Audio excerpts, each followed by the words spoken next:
আলোচনীৰ candid talk from north east শীৰ্ষক সাহিত্য আলোচনালৈ আপোনালোক সকলোকে স্বাগতম জনাইছো। আজি আমি আলোচনাৰ বাবে নিৰ্বাচিত কৰিছো এটি বিশেষ বিষয়, অসমীয়া গ্ৰন্থ সম্ভাৰৰ যি বেটুপাত শিল্প।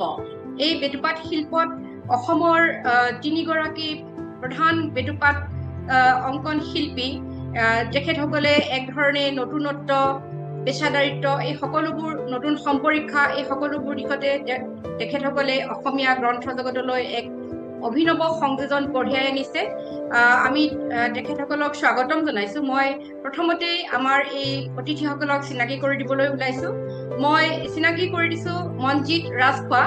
তেখেতে একবিংশ শতিকাতেই, একবিংশ শতিকাৰ আৰম্ভণিতেই অসমৰ প্ৰায় স্থবিৰ হৈ পৰা যি বেটুপাত অংকন শিল্প, তালৈ এক ধৰণৰ বৈপ্লৱিক পৰিৱৰ্তন আনিছিল বুলিয়ে ক'ব লাগিব। সেই সময়ত অসমৰ সকলোবোৰ, বিশেষকৈ সৃষ্টিশীল জগতৰ সকলোবোৰ লেখকেই একবিংশ শতিকাৰ প্ৰথম দশকটোত মনজিত ৰাজখোৱাৰ হাতেৰে নিজৰ গ্ৰন্থৰ এখন বেটুপাত অংকন কৰিবলৈ পোৱাটো গৌৰৱৰ কথা বুলি ভাবিছিল। মই মনজিত ৰাজখোৱাক স্বাগতম জনাইছো। সঞ্জীৱ বৰা। তেখেতে মনজিত ৰাজখোৱাৰ পিছে এই বেটুপাত অংকন শিল্পৰ জগতখনত ভৰি দিলে আৰু তেখেতে গ্ৰাফিক্সৰ সংযোজনেৰে এক অভিনৱত্ব আনিলে। তেখেতৰ হাতেৰে এখন বেটুপাত পাবলৈ মানুহে ৰৈ দিয়ে, এখন গ্ৰন্থমেলা পাৰ হৈ যায়, তথাপিও ৰৈ দিয়ে যে সঞ্জীৱ বৰাই আঁকিব। তেখেত এগৰাকী শিক্ষকো, মই তেখেতক স্বাগতম জনাইছো। আৰু আমি আনজন শিল্পী কৌশিক কিশলয়, তেখেতক আমি শিল্পী হিচাপে জানো। তেখেত এগৰাকী শিক্ষকো আৰু তেখেতে অসমৰ যি বেটুপাত অংকন শিল্প, তাত তেখেতৰ যিবিলাক বেটুপাত তেখেতে অংকন কৰিছে, তাত আমি শিল্পৰ লগতে কবিতাৰো যেন এক সমাহাৰ, তেখেতৰ ভিতৰৰ কবিজনে যেন সেই শিল্পৰ জগতখনতো ভুমুকি মাৰে, তেনে এক ছায়া প্ৰছায়াৰ খেল আমি দেখা পাওঁ। গতিকে মই সকলোকে স্বাগতম জনাইছো। মই মনজিত ৰাজখোৱাৰ পৰাই আৰম্ভ কৰো, নহয় জানো? হয়, মনজিত ৰাজখোৱা, অসমীয়া গ্ৰন্থ জগতত বেণু মিশ্ৰ, শ্ৰদ্ধাৰ শিল্পী বেণু মিশ্ৰ ডাঙৰীয়া, তেখেতে এক নিৰৱচ্ছিন্নভাৱে বেটুপাত শিল্প অংকন কৰিছিল। আৰু তাৰপিছত আমি দেখিছিলো যে এক দীঘলীয়া সময়ৰ বিৰতি হৈ গল। তাৰপিছত আপুনি একবিংশ শতিকাত ভুমুকি মাৰিলে আৰু অসমৰ গ্ৰন্থ জগতৰ বেটুপাত অংকন শিল্পক এটা পৰ্যায়লৈ তুলি ধৰি আপুনি নতুন মাত্ৰা প্ৰদান কৰিলে। আপুনি গ্ৰন্থ শিল্পৰ এই বেটুপাত গ্ৰন্থ সম্ভাৰৰ বেটুপাত সজোৱা এই শিল্পটিৰ সৈতে কিভাৱে জড়িত হৈ পৰিল, আৰু সেই যাত্ৰাটিৰ বিষয়ে আপুনি কিছু কথা আমাক ক'ব নেকি? হয়, নিশ্চয়। বাইদেউ, প্ৰথমতে গোটেই অনুষ্ঠানটোৰ কাৰণে মই আপোনাক ধন্যবাদ জনাইছো এই বিষয়টো বাছি লোৱাৰ কাৰণে।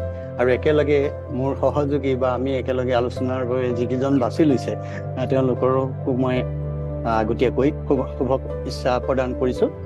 আপুনি প্ৰশ্নটো কৰিছে আমি কেনেকৈ সেই ক্ষেত্ৰলৈ আহিলো।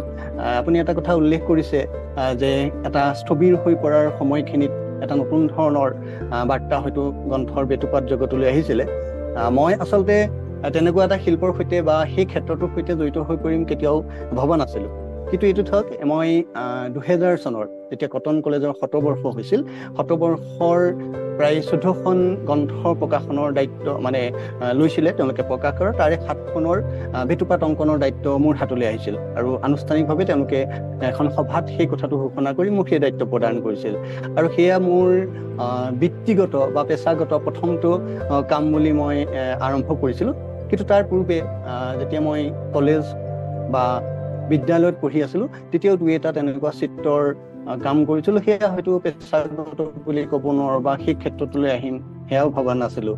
কিন্তু প্ৰথমতে মই আচলতে কোনোদিন নভবাকৈ বিষয়টোত সোমালো এনেকৈ। মই যেতিয়া বিদ্যালয়ৰ ছাত্ৰ আছিলোঁ বা গ্ৰন্থমেলাবিলাকত ছাত্ৰ অৱস্থাত গৈছিলোঁ, কলেজৰ ছাত্ৰ অৱস্থাত বা বিদ্যালয়ৰ ছাত্ৰ অৱস্থাত, তাত যেতিয়া গ্ৰন্থমেলাৰ কিতাপবোৰ দেখিছিলোঁ, ইমান সুন্দৰ সুন্দৰ বেটুপাত, মই সেইখিনি হাতেৰে দাঙি তুলি লৈ আৰু মনতে ভাবিছিলোঁ মই কেতিয়াবা এনেকুৱা ছবি আঁকিব পাৰিম নেকি, বা এই ধৰণে মোৰ ছবিখিনি কেতিয়াবা সজাই থোৱা হ'ব নেকি, সেই ধৰণে এটা মনত সপোন এটা থাকি গৈছিল। আৰু কেতিয়াবা আহি যে সেই ক্ষেত্ৰটোত সোমাই পৰিম ভবাই নাছিলোঁ।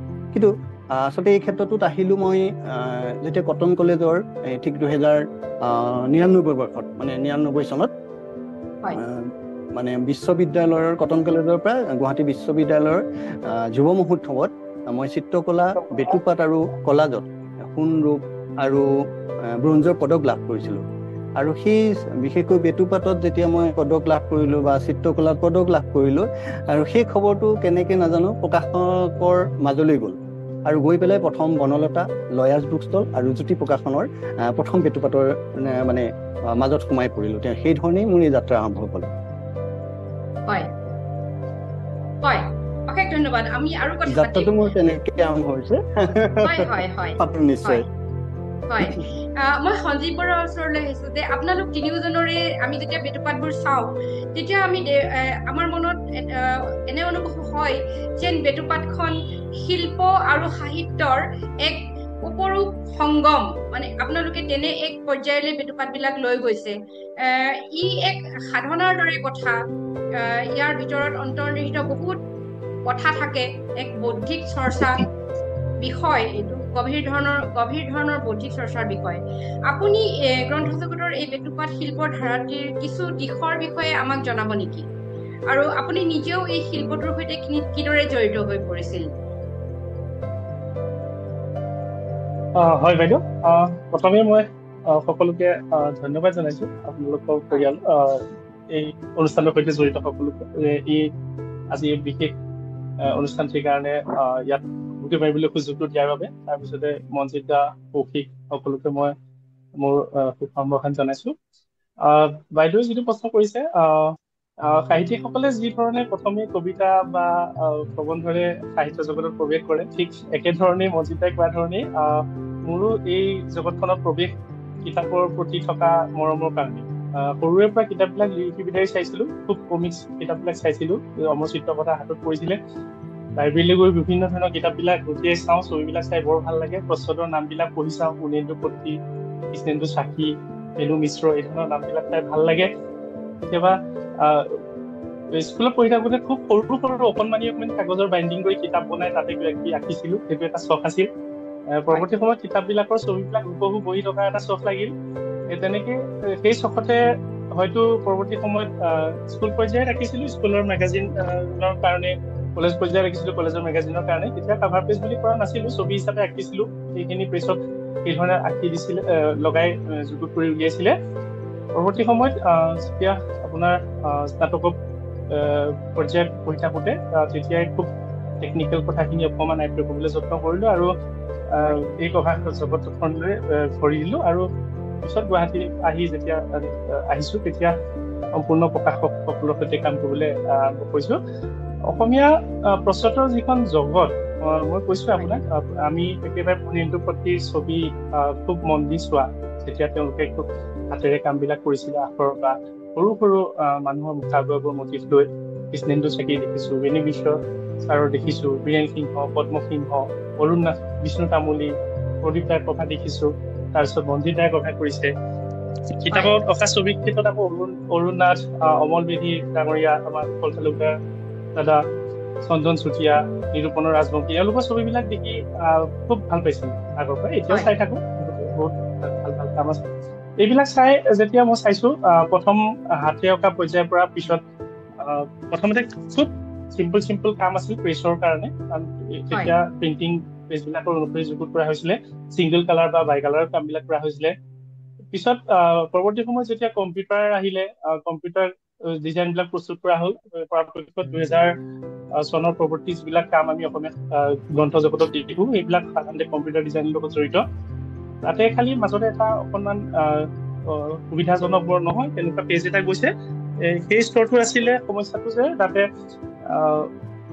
আগৰ যিখিনি হস্তকলা আছিলে যিখিনি শিল্প আছিলে সেইখিনিৰ পৰা আঁতৰাই আহি প্ৰথম কম্পিউটাৰ যেতিয়া কাম কৰিবলৈ আৰম্ভ কৰিছে তেতিয়া বহুতে কম্পিউটাৰ ফন্ট দি টাইটেল এই ধৰণৰ দুই এটা কভাৰ ওলাই পৰিছে বা কালাৰ গ্ৰেডিয়েণ্টত কাম কৰিও মেচিনৰ যোগেদি কভাৰ ওলাইছে কিন্তু পিছত 2005 পৰৱৰ্তী সময়খিনি বা মনজিত দাহঁতে যেতিয়া কাম কৰিবলৈ আৰম্ভ কৰিলে তেতিয়া ছাবজেক্ট থিম কালাৰ এইবিলাকক লৈ নতুন পৰীক্ষা আৰম্ভ হ'ল আমি মনজিত দাহঁতক কভাৰো খুব আগ্ৰহে চাই আহিছিলো আৰু 2016-18 পৰৱৰ্তী সময়খিনিত গোটেই কভাৰৰ কাৰবাৰটো এটা টেকনিকেল এক্সপেৰিমেণ্ট হিচাপে পৰিচিত হৈ পৰিলে আৰু পাব্লিছাৰসকলে প্ৰকাশকসকলে সেইবিলাকক গুৰুত্ব দিয়া আৰম্ভ কৰিলে বা যিয়ে প্ৰস্তুত কৰে তেওঁলোকক গুৰুত্ব দিয়া আৰম্ভ কৰিলে তেনেকে সৰুৰ পৰা আগ্ৰহ আছিল বাইদেউ মই চিত্ৰৰ কথা কিতাপৰ ছবি চাইছিলোৱে মই আগতেই ছবি আঁকিছিলো সৰুতে পাছতহে আনুষ্ঠানিক শিক্ষা লৈছো কিতাপৰ বাবে ছবি আঁকিছো কলেজ মেগাজিনৰ কাৰণে অলংকৰণ কৰিছো আৰু প্ৰকাশনৰ তাৰ পিছতহে প্ৰকাশনৰ কাৰণে কাম কৰিছো হয় অশেষ ধন্যবাদ আপোনাৰ কথাখিনি আমাক আলোচনাটি আগবঢ়াই নিবলৈ যথেষ্ট সুবিধা কৰি দিছে কৌশিক কিশোৰৰ ওচৰলৈ আহিছো আপুনি আপোনাৰ প্ৰথম পৰিচয়টো আপুনি এগৰাকী সংবেদনশীল কবি হিচাপে আপোনাক চিনি পাইছিলো আপোনাৰ কবিতা আমি খুব আগ্ৰহেৰে পঢ়ো আৰু আপুনি পিছলৈ আমি গম পালো যে আপুনি বেটুপাত অংকন কৰে প্ৰস্তাদৰ কাম কৰে কিতাপৰ আপুনি অংকন কৰা বহুতো কেইবাখনো কিতাপৰ বেটুপাতত আপোনাৰ সেই ভিতৰৰ কবিজন আমি ভুমুকি মৰা দেখিবলৈ পাওঁ লগতে আপুনি এগৰাকী শিক্ষকো আপোনাৰ এই যাত্ৰাটোৰ বিষয়ে কিছু কথা ক'ব নেকি আপুনি হয় সকলোকে নমস্কাৰ জনাইছো আপোনাৰ প্ৰশ্নটো ভাল পাইছো উত্তৰ হিচাপে ক'বলৈ গ'লে এনেকুৱা যে এটা বেটুপাতত বা এখন ছবিত আমি সদায় কবিতা বিচাৰি পাওঁ এই কবিতাই আমাক লৈ যায় মুহূৰ্তৰ পৰা বিমূৰ্ত চিন্তালৈ একেধৰণৰ বাট এটাৰে গৈ থাকি কবিতাত আমি ছবি বিচাৰি ফুৰো বেটুপাত শিল্প বা চিত্ৰশিল্পৰ এনে অধ্যয়নৰ সময়ত আমাক চিত্ৰ সংযুক্ত কবিতাই সদায় সহায় কৰিছে একেধৰণে চিত্ৰ সংযুক্ত কবিতাই বেটুপাতৰ কাম কৰোঁতে বাৰে বাৰে লগ দিছে এই প্ৰশ্নটোৰ উত্তৰ চাগে চমুকৈ এইখিনি মোৰ ফালৰ পৰা হয় আৰু আপোনাৰ যাত্ৰাটি মানে কিদৰে আপুনি জড়িত হৈ পৰিলে বেটুপাত অংকন শিল্পৰ সৈতে হয়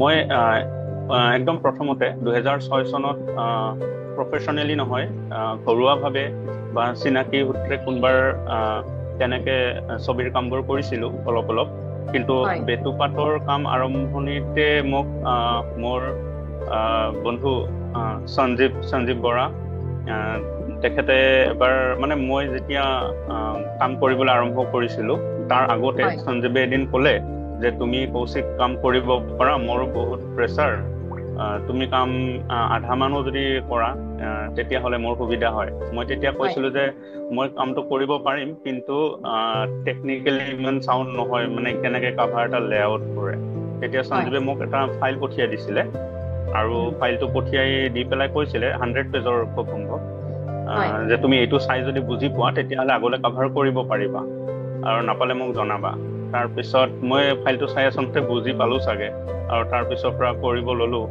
তেনেকে মই প্ৰথম পূৰ্বায়ন প্ৰকাশনৰ কাম কৰিলো আৰু পৰৱৰ্তী সময়ত বেলেগ প্ৰকাশনৰ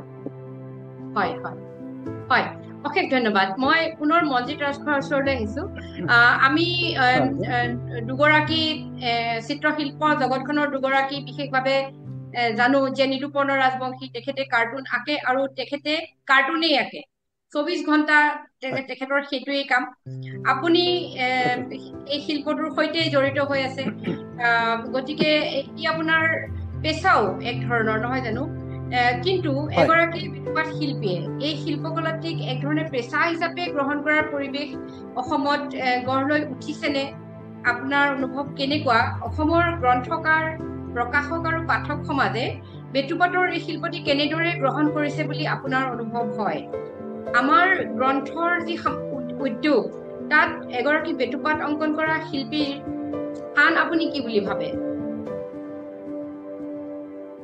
হয় বাইদেউ এইটো এটা গুৰুত্বপূৰ্ণ প্ৰশ্ন আচলতে মই আপুনি উল্লেখ কৰাৰ আগতে নিৰূপৰ্ণে যেনেকৈ সম্পূৰ্ণ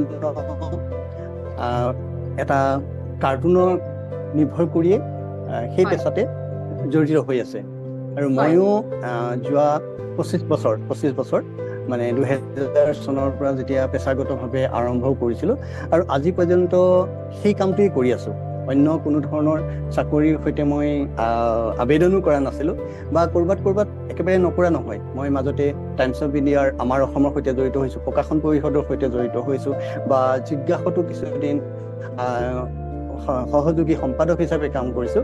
কিন্তু সেয়া আচলতে মই অতিথি হিচাপে সদায় নিমন্ত্ৰিত হৈ আছোঁ, মানে ক'তো মই আবেদন কৰি।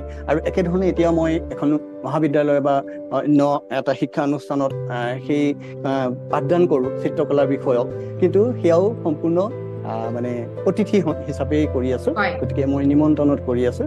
গতিকে এইটো মূলগত মই সেইখিনি যদি বাদ দিওঁ, মই ছবি মানে মূলত চিত্ৰ, আৰু যিহেতু মই কিছু ছবিও অংকন কৰোঁ বা সেইধৰণে বিক্ৰীও হয়, আৰু মূলত বেটুপাত অংকন কৰি মোৰ যিটো পেচা আৰু নিচা একাকাৰ কৰি চলি আছোঁ। একফালৰ পৰা মই নিজেই সেইধৰণে চলি আছোঁ, অন্য বহু হয়তো তাৰ সৈতে জড়িত, কিন্তু তেওঁলোকে অৱশ্যে ইয়াৰে বহু সংখ্যকে বিভিন্ন ব্যক্তিগত বা অন্য চৰকাৰী কাৰ্যালয় বা অন্য ক্ষেত্ৰতো হয়তো কাম কৰি আছে বুলি জানো। আৰু যদি তেনেকুৱা কোনোবা আছেও, অৱশ্যে মই এতিয়ালৈ মোৰ জ্ঞাত নহয়। কিন্তু আমি একেবাৰে এইটো ওলাই কৰিব বিধৰ নহয়, কাৰণ এতিয়া আমাৰ হাতত যথেষ্ট সেই ধৰণৰ, যিহেতু এইটো এটা শিল্পটো এতিয়া পেচা হিচাপে ল'ব পৰাকৈ, অকল এই ক্ষেত্ৰতে নহয় অন্য ক্ষেত্ৰতো পেচা হিচাপে ল'ব পৰাকৈ যথেষ্ট সুবিধা আহিছে।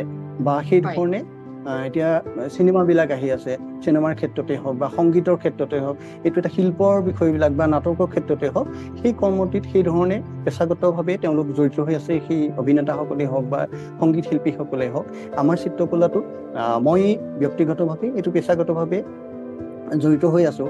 আপুনি কোৱাৰ ধৰণে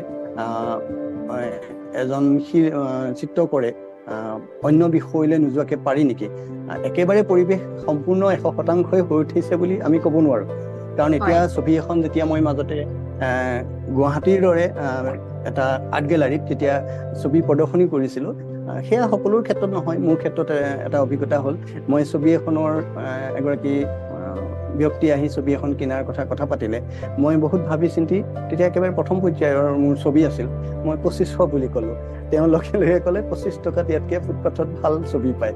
গতিকে সেই ধৰণৰ পৰিৱেশ আছে, এতিয়াও আমাৰ ইয়াত হৈ উঠা নাই, বা তেওঁলোকে সেই ধৰণে সচেতন হৈ উঠা নাই, বা আমি সেই বিষয়টো হয়তো আমিও লৈ যাব পৰা নাই, ছবি সংগ্ৰহ কৰা বা তাৰ শিল্পবোধটোক আমি বুজাই দিব পৰাকৈ। আৰু এই ক্ষেত্ৰতো আৰু আটাইতকৈ এই কথাটো এনেকুৱা হৈছে যে চিত্ৰকলা বিষয়টো আচলতে আমাৰ এনেকুৱা হৈছে যে একেবাৰে প্ৰতিভাৰ ধৰে এক শ্ৰেণী বিশেষ মানুহৰহে সম্পদ, এনেকুৱা ধৰণৰ হৈ গৈছে, বা সেই মানুহখিনিৰহে চৰ্চাৰ বিষয়।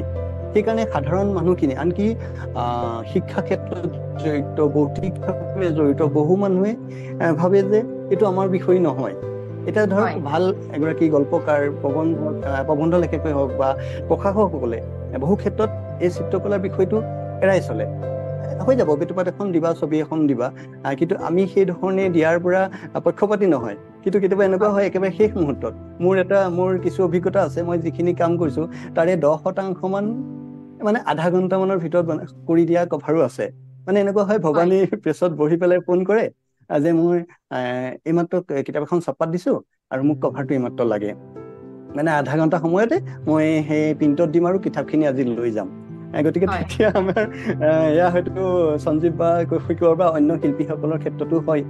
গতিকে সেই ধৰণৰ হয়তো কিতাপখন লিখোঁতে তেওঁ এমাহ বা এবছৰ গৈছে, কিন্তু বেটুপাত এটাও যে সেই ধৰণে হ'ব লাগে, তাৰমানে সেইফালৰ পৰা আমি এই যে এটা পেচা, আমাক সেই পেচাৰ মাজলৈ আমি যদি আকৌ বিচাৰোঁ এমাহমান সময়, ইমান সময় লাগিবনে?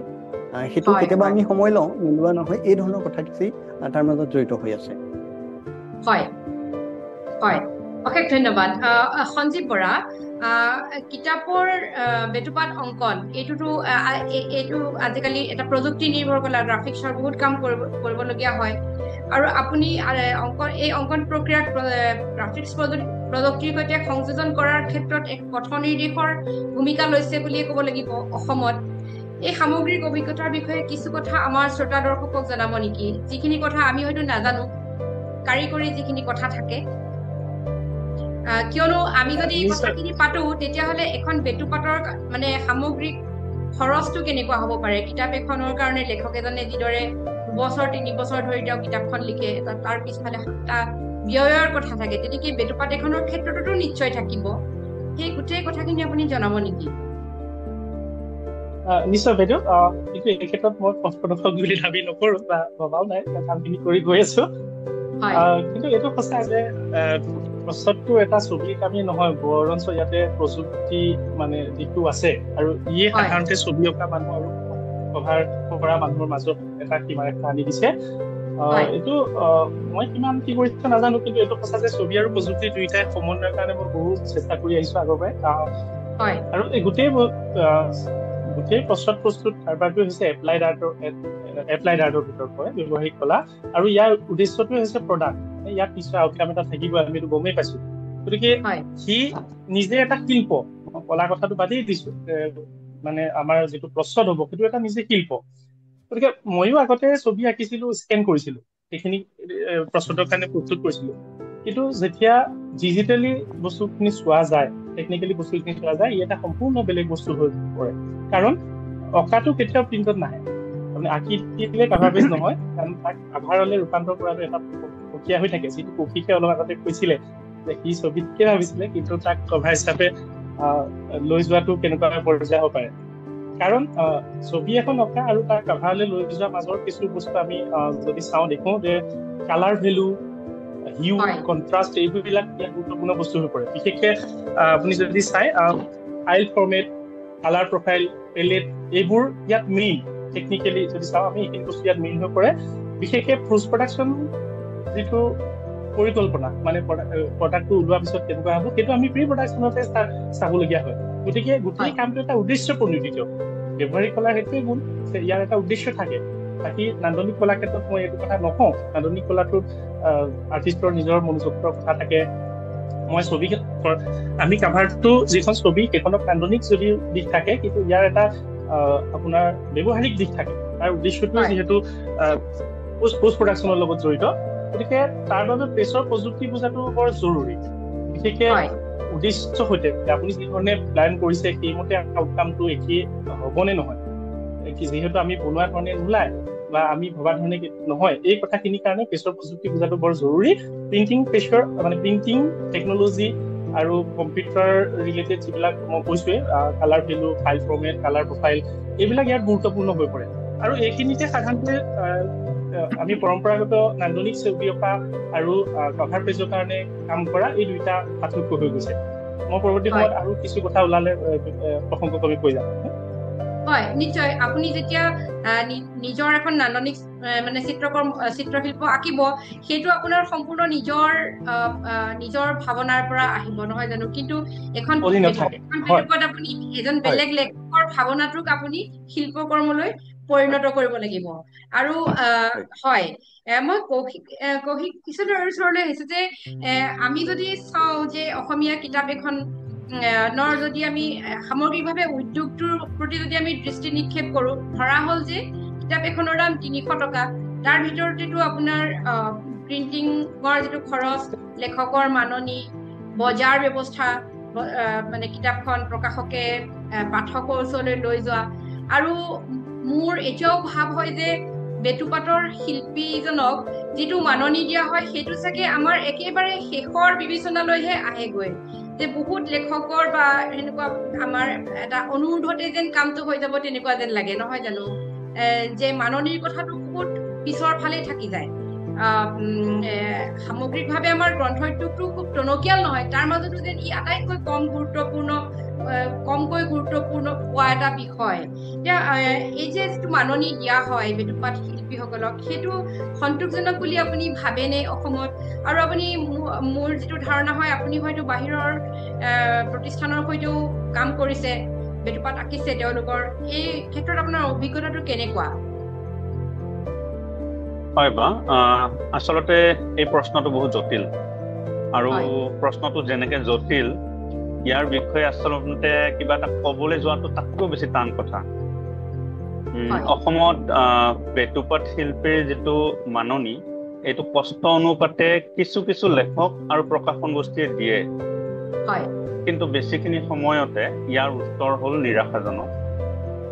আনকি মই প্ৰায় 10 বছৰমান কাম কৰিলো, প্ৰফেশ্যনেলি নহলেও যেনেকে হলেও আৰু এই 10টামান বছৰৰ ভিতৰত যিখিনি মোৰ অভিজ্ঞতা হৈছে যিমান লেখক আৰু প্ৰকাশকক লগ পালো তাৰ পৰাতো এনেকুৱা অভিজ্ঞতাও হৈছে যে কিছুমান লেখকে বা প্ৰকাশকেও বেটুপাতটো পোৱাৰ পিছত কেৱল পলায়ন কৰিছে তেওঁলোকে ফোন ধৰা নাই মাননি দিয়াৰটো বেলেগ কথা তাৰ পিছতে এনেকুৱা কিছুমান লেখকো লগ পাইছো একে সময়তে বিপৰীত এক ধৰণৰ লেখকক যিসকলে বেটুপাতটো কৰাৰ আগতে আগধন দিবলৈ বিচাৰে আগধন আমি মই নলওঁ আগধন দিব বিচাৰে তাৰ পিছতে বিচৰাতকে অধিক মাননিও প্ৰদান কৰে তেওঁলোকে মই বহুতক ঘূৰাই পাইছো যে এইখিনি মোক নালাগে মোৰ ইমানখিনি লাগিছিল আৰু কিছুমান লেখক আছে তেওঁলোকে প্ৰাপ্তি স্বীকাৰ কৰে যে আপোনাৰ বেটুপাতটো পালো ভাল লাগিলে কিছুমান লেখকে নকৰে তেনেকুৱা আৰু মই ভাবো যে বেটুপাত শিল্পীৰ কাৰণে এই যিটো প্ৰাপ্তি স্বীকাৰ ভাল পোৱা বেয়া পোৱা এই ধৰণৰ কথাটো বহুত গুৰুত্বপূৰ্ণ এইটো বেছিভাগ লেখকে নকৰে আচলতে আৰু আপুনি কৈছিলে বাহিৰৰ পাব্লিকেশ্যন হাউচৰ লগত কাম কৰা মই 2 বছৰমান আগতে মুম্বাইত দুটা কথা পাতিছিলো মানে এই যে আপোনাৰ কৰাৰ অভিজ্ঞতাৰ বিষয়ে বাহিৰৰ প্ৰতিষ্ঠানৰ সৈতে কাম কৰাৰ হয় মই 2 বছৰমান আগতে মুম্বাইৰ দুটা পাব্লিকেশ্যন হাউচৰ লগত কাম কৰিছিলো প্ৰায় 300টা কভাৰ কৰিছিলো মই মোৰ অভিজ্ঞতা যথেষ্ট ভাল তেওঁলোকৰ বেটুপাতৰ কাম কৰোঁতে তেওঁলোকৰ মাননি আৰু কৃতজ্ঞতা স্বীকাৰ বহুত সন্তোষজনক ইমান ডিচিপ্লিন তেওঁলোকৰ কামবোৰত ডিজাইনাৰ এজনৰ লগত যেতিয়া কাম কৰে তেওঁলোকে ইমান ডিচিপ্লিন মেইনটেইন কৰে বহুত সন্তোষজনক যেটো হয়তো অসমত লাহে লাহে হলে অসমৰ ডিজাইনাৰবোৰেও ভাল পাব হয়তো মানে বাহিৰৰ প্ৰতিষ্ঠান এটাৰ তুলনাত সমপৰিমাণৰ মাননি দিবলৈ হয়তো অপাৰগ হ'ব পাৰে কিন্তু যিটো এটা প্ৰফেচনেলিজম বুলি কোৱা হয় যে পেছাদাৰিত্ব বা উপযুক্ত সন্মান প্ৰদৰ্শন কৰা সেইটো প্ৰয়োজনীয় কথা নহয় জানো আমি সেইটো প্ৰয়োজনীয় হয় এটা সুস্থ গ্ৰন্থ উদ্যোগৰ কাৰণে আমি সকলোৱে সমন্বয়টো ৰাখি কাম কৰিব লাগিব নহয় জানো এজন লেখক আৰু এজন বেটুপাতৰ শিল্পী তেওঁলোকৰ বা প্ৰকাশকসকল সকলো এটা সামগ্ৰিক প্ৰচেষ্টা হ'ব লাগিব যেনে অনুভৱ হয় কাৰণ আজিকালি পাঠকেও এখন খুব ধুনীয়া কিতাপ বিচাৰে আৰু বেটুপাতখন তেওঁ চাই কিতাপখন কিনোতে বেটুপাতখন পাঠকৰ মনত আহি যায় গতিকে তেনে ধৰণৰ এক প্ৰচেষ্টা আৰম্ভ হলে ভাল বুলি আমি ভাবো আৰু নহয় জানো কৌশিক কিশোৰলৈ আপোনাক ধন্যবাদ জনাইছো মই মঞ্জিত ৰাজখোৱাৰ ওচৰলৈ আহিছো আপোনাক এইবাৰ আপোনাৰ প্ৰতি এলানি প্ৰশ্ন আছে আচলতে এটা দুটা নহয়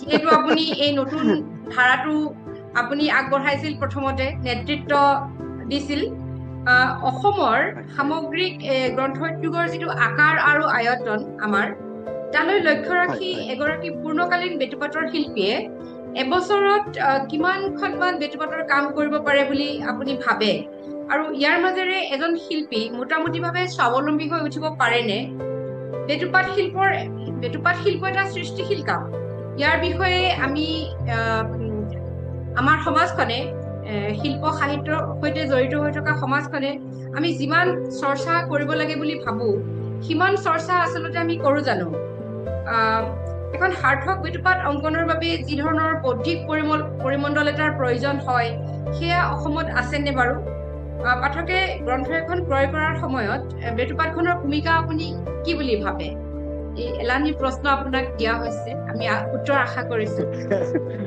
এলানি প্ৰশ্ন হয় তাক মুহূৰ্তত মই মোৰ শিল্পী বিশেষকৈ বেটুপাতৰ সৈতে জড়িত মই তেখেতসকলক এই মুহূৰ্তত মই তেখেতসকলক শ্ৰদ্ধাৰে মানে সম্ভাষণ জনাই লৈছো আপুনি এটা কথা উল্লেখ কৰিলে যে মই গোটেই ধাৰাটো সলাইছো বুলি আচলতে তেওঁলোকৰ আদৰ্শ তেওঁলোকৰ অনুপ্ৰেৰণাৰেহে মই এই ক্ষেত্ৰটোলৈ আহিছো বিশেষকৈ বেনু মিশ্ৰ ডাঙৰীয়াই হওক অৱশ্যে তেখেতৰ সৈতে এটা মোৰ বৰ দীঘলীয়া বেনু মহোদয়ৰ সৈতে মই কেৱল গ্ৰন্থৰ বেটুপাত আৰু অলংকৰণ সম্পৰ্কে এটা বৰ দীঘলীয়া সাক্ষাৎকাৰ লৈছিলো তাৰ কিছু দিন পূৰ্বে পিছতেই তাৰপিছত তেখেত ঢুকাইছে আজি নহওক এই সময়ত মই উৎপল তালুকদাৰ বা আমাৰ যিসকল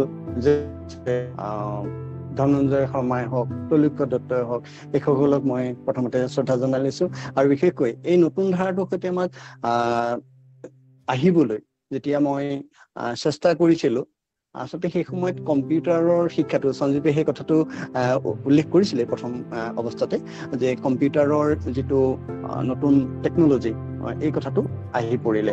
তাৰ আমি সেই ধৰণে হাতে কৰা কামৰ পৰা আহি গ্ৰাফিক্সৰ এই কথাটোলৈ আহিলে, আৰু সেইটো কাৰণে হয়তো হঠাতে কিছু পৰিৱৰ্তন হোৱা যেন লাগিল।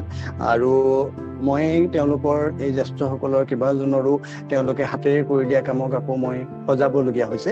আৰু শেহতীয়া বুলি নহয়, মই আৰম্ভণিৰ পৰা সেইকাৰণে এটা কথা ক'বলৈ মই নিজেই চেষ্টা কৰোঁ যে মই আচলতে বেটুপাতৰ শিল্পী নহয়, আচলতে বেটুপাতৰ মই সজ্জাকৰহে এক কথাত। তাতে মোৰ যিখিনি মোৰ নিজস্ব চিন্তা চৰ্চা মই সেইখিনি প্ৰয়োগ কৰিবলৈ যত্ন কৰোঁ। সঞ্জীৱ বৰ সুন্দৰ ধৰণে কাম কৰি আছে সজাই পৰাই, মই সেই চেষ্টাটো কৰি আছোঁ। প্ৰত্যেক দিনেই সেই কামটো কৰিবলৈ যত্ন কৰোঁ। আচলতে বিষয়টোৰ প্ৰতি মোৰ খুব আগ্ৰহ আছিল। ৰং আৰু চিত্ৰৰ প্ৰতি মোৰ প্ৰিয় বিষয় হিচাপে লৈছিলোঁ, আৰু সেইকাৰণে গোটেই কামটো মই হেঁপাহেৰে কৰোঁ আৰু নিষ্ঠাৰে কৰিবলৈ যত্ন কৰোঁ। আৰু সেইখিনি সময়ত আপুনি এটা প্ৰশ্ন কৰিছিলে যে এজন শিল্পীয়ে বছৰটোত কিমান বেটুপাত কৰিব পাৰে। সেইটো আচলতে মই প্ৰায় প্ৰত্যেক দিনাই 3-4 দিন বাদ দি প্ৰায় প্ৰত্যেক দিনাই কিবা এটা নহয় কিবা এটা কাম কৰি থাকোঁ। কিন্তু এইটো নহয় যে আজি এইটো কৰিছোঁ, কাইলৈ আকৌ নতুন এটা কৰিছোঁ, সেইটো নহ'বও পাৰে। কেতিয়াবা এটা কভাৰ কৰোঁতে বা বেটুপাত এটা কৰোঁতে বা তেনেকুৱা ধৰণৰ এটা পৰিকল্পনা কৰোঁতে মোক কেতিয়াবা এমাহতকৈ বেছি সময় লাগে। হয়তো তেওঁতকৈ পাছত দিয়া অন্য এটা কভাৰ মই আজি হয়তো দিছে, মই কালিলৈ বা এদিন পিছতে হয়তো দিছোঁ।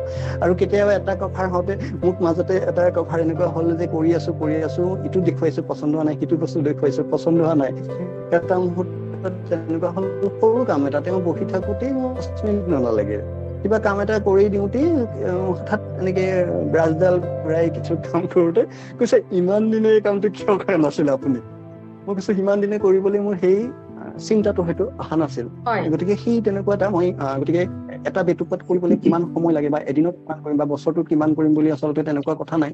আৰু মই খালি কৈছোঁ যে মই প্ৰায় প্ৰত্যেক দিনাই বেটুপাতেই হওক বা অন্য সেই সৈতে জড়িত শিল্পৰ কাম কৰোঁ। আৰু মোৰ কেতিয়াবা এনেকুৱা হয়, বিষয় এটা দিছে, গ্ৰন্থ এখন দিছে, বিশেষকৈ উপন্যাস বা গল্প বা প্ৰবন্ধৰ ক্ষেত্ৰত হয় যে বিষয়টো চাই লওঁ যে সি কিমান পৰ্যায়ৰ, বা সাধাৰণতে উপন্যাস এখন পঢ়াৰ সম্ভৱ নহয় 400-500 পৃষ্ঠাৰ উপন্যাস এখন পঢ়ি। গতিকে মই প্ৰকাশকজনৰ লগত বা লেখকজনৰ সৈতে মই পোনপটীয়াকৈ আলোচনা কৰোঁ, তাৰপিছত কামটো কৰিবলৈ যত্ন কৰোঁ। আৰু কেতিয়াবা কেনেকুৱা হয়, মই সেই বিষয়টো বিচাৰি ভাবি থাকোঁ বা একো যদি নাপাওঁ, মই এটা দূৰলৈ যাত্ৰা এটা কৰি দিওঁ। হয়তো ট্ৰেইনত উঠি দিওঁ, নহ'লে গাড়ীলৈ ওলাই এটা দূৰলৈ যাত্ৰা কৰোঁ। সেই যাত্ৰা কৰাৰ সমূহত মই সেই ভাৱনা এটা মই সৃষ্টি কৰিবলৈ যত্ন কৰোঁ।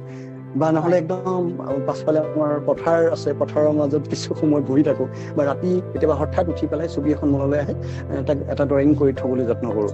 এই ধৰণে কিছু কাম কৰোঁ। গতিকে সেই কথাটো যেতিয়া লক্ষ্য কৰি মই আপোনাৰ উত্তৰটো দিব খোজো যে বছৰেকত মই কিমানটা বা অন্য এজন শিল্পীয়ে কিমান কাম কৰিব তাৰ নিৰ্দিষ্ট হয়তো সীমা সংখ্যা নাথাকে। গোটেই কথাটোৰ সৈতে সেই ধৰণে জড়িত। আৰু আপুনি এটা কৈছিলে যে বেটুপাতৰ গোটেই এটা বা প্ৰকাশক বা লেখক, এইটো এটা আমাৰ কি হ'ল, একেবাৰে বৌদ্ধিক এটা পৰিমণ্ডলৰ বিষয়। গতিকে তেওঁলোকে ধৰক কেতিয়াবা আমাক সময়ৰ প্ৰয়োজন হয়। এইটো কৌশিকে কিছু কথা কৈছে, সঞ্জীৱ অলপমান উল্লেখ কৰিছিলে যে আমাক কিছু সময়ৰ কেতিয়াবা প্ৰয়োজন হয়, কেতিয়াবা হঠাতে সৃষ্টি হয়, কেতিয়াবা প্ৰয়োজন হয়। আমি সেইখিনি পালে ভাল হয়। কেতিয়াবা এনেকুৱা হয়, মোৰ ক্ষেত্ৰতো হয়, কেতিয়াবা কাম এটা আজি দিব লাগে, হয়তো আজি দিব পৰা নাই, 2 দিন পিছত দিছোঁ, কিন্তু মই যথাসম্ভৱ যিদিনা দিবলৈ সময় লওঁ সেইটো দিবলৈ চেষ্টা কৰোঁ। কিন্তু এনেকুৱাও হয় যে হঠাৎ মই ক'লো নহয়, বেলেগ এটা আপোনাৰে হয়তো কভাৰটো কাম কৰি আছোঁ, হঠাৎ সঞ্জীৱে কাম এটা দিলে যে মোৰ কভাৰটো, সেইটো আকৌ তাত আগতীয়াকৈ লাগে। কেতিয়াবা হয় এই কামটো এৰি মই সেই কামটোতো ধৰোঁ, তেনেকুৱা নকৰা নহয়, সেইটো পৰিৱেশ পৰিস্থিতিয়ে কেতিয়াবা কৰে। আৰু এইখিনিতে মোৰ আপুনি যিহেতু কৈছে প্ৰকাশন জগতৰ আমাৰ এটা বহল ক্ষেত্ৰ, বিশেষকৈ তাৰ পৰিসৰ এতিয়া বৃদ্ধি হৈছে। প্ৰায় প্ৰত্যেক দিনে এতিয়া, আগতে এটা সময় হৈছে অকল গ্ৰন্থমেলা বুলিহে কিতাপ প্ৰকাশ হয়, এতিয়া সেই পৰিৱেশটো নাই। এতিয়া বছৰৰ প্ৰত্যেক দিনতে আচলতে গ্ৰন্থমেলাৰ যিটো গ্ৰন্থ উন্মোচন বা গ্ৰন্থ প্ৰকাশটো হৈ আছে। আৰু বিশেষকৈ এতিয়া শেহতীয়াভাৱে কিছু এনেকুৱা হৈছে, বিভিন্ন বিদ্যালয় মহাবিদ্যালয়বিলাকৰ ৰূপালী জয়ন্তী, সোণালী জয়ন্তী হৈ আছে, আৰু সেই অনুষ্ঠানবিলাকৰ লগত সম্পৰ্ক ৰাখি পেলাই বহু গ্ৰন্থ সেই তাৰ লেখক বা তেওঁৰ অনুষ্ঠানবোৰে গ্ৰন্থ প্ৰকাশ কৰে। গতিকে সেইটো এটা গ্ৰন্থ প্ৰকাশৰ ক্ষেত্ৰত এটা গতি আগতকৈ হয়তো বৃদ্ধি হৈছে, কিন্তু পাঠক কিমান সৃষ্টি হৈছে সেইটো নাজানো, কাৰণ বহু লেখকে কয় মোৰ 10 কপিহে ওলাম, গতিকে যেনে তেনে কভাৰটো ভালকে কৰোঁ। মানে কোনোবাই কয় যে মই কলেজত ছাবমিট কৰিব লাগে, এইটো মই এটা প্ৰশ্ন কৰোঁ, গতিকে মই কেইটামান কপি ওলাওঁ। গতিকে আমাৰ পাঠকৰ সংখ্যা তেওঁলোকে কেনেকে ধৰণে লৈছে, কিন্তু এই বৌদ্ধিক পৰিমণ্ডলৰ বিষয়ত সোমাই থকা বিষয়টোৰ লগত মই এটা কথা মানে মনলৈ আহিছে, সেই কথাটো মই বিশেষকৈ প্ৰকাশকসকলক প্ৰতি মোৰ সেইটো অনুৰোধে বা মই নিজৰ এটা ভাৱনা যে তেওঁলোকে বছৰটোত যিমান গ্ৰন্থই নুলিয়াওক তাৰ অন্ততঃ 10% মান খুব নিৰ্বাচিতভাৱে কিতাপ উলিয়াওঁতে তাৰ শিল্পসন্মত গুণটো বেটুপাতৰ পৰা আৰম্ভ কৰি ছপা বন্ধা কাগজ এই আটাইখিনি হয়তো খৰচ হয়তো বেছি হ'ব, কিন্তু যদি আমি অতি বিশিষ্ট লেখকৰ কিছু গ্ৰন্থ অন্ততঃ সেই 10% মানুহ যদি অতি ছপা বন্ধা সুন্দৰ ৰূপত যদি প্ৰকাশ কৰাৰ যত্ন কৰে, হয়তো এদিন অন্য গ্ৰন্থৰ বা অন্য লেখকসকলক তেওঁলোকে কৰিবলৈ মানে আগ্ৰহ বাঢ়িব। মোৰ খালি এই কথাটো থাকে, আমাৰ কিতাপ এখন কেতিয়াবা আপুনি উল্লেখ কৰিছিলে যে গ্ৰন্থৰ ভিতৰলৈ সোমাবলৈ বস্তুৰ লগত সম্পৰ্ক ৰাখি যিটো টুকুৰাতে ভিতৰৰ কিছু মানে ভিতৰলৈ সোমোৱা এটা পথ গ্ৰন্থখনৰ বিষয়বস্তুৰ মাজলৈ সোমোৱাৰ পথ।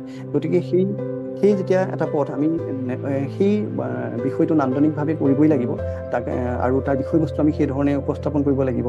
আৰু সঞ্জীৱে কোৱাৰ দৰে এতিয়া গোটেই টেকন'লজিৰ কথাখিনি আহিছে বা পচিবও প্ৰথমে সেই কথাটো উল্লেখ কৰিছিলে, গতিকে আমি সেইখিনি গোটেইখিনি সামৰি যাতে বেটুপাত সুন্দৰ ৰূপত উপস্থাপন কৰিব পাৰোঁ বা সেই পৰিমণ্ডলটোৰ মাজলৈ তেওঁলোককো আমাৰ চিত্ৰকলাৰ বহুতে আমি চিত্ৰকলা মই আগতে কৈছিলো যে চিত্ৰকলাটো একেবাৰে বিষয় হিচাপে ধৰি লয়, গতিকে সেইটো নকৰি আমি লেখক পাঠক প্ৰকাশক সকলো যদি আমি একত্ৰিত হৈ এই কথাটো চিন্তা কৰিব পাৰোঁ, নিঃসন্দেহে এখন ভাল গ্ৰন্থ আমি উপহাৰ পাম। বিশেষকৈ গ্ৰন্থখন যেতিয়া লৈ ভাল লগা বা দেখনীয়াৰ হয়, তাক হয়তো পাঠৰ মাজলৈ সোমাই যাবও আমাৰ ভাল লগা হ'ব। আৰু বাইদেউ আপোনাৰ হয়তো গোটেই বহুকেইটা প্ৰশ্ন আছিল, মই গোটেইখিনি সামৰি ল'ব পাৰিলো নে নাই?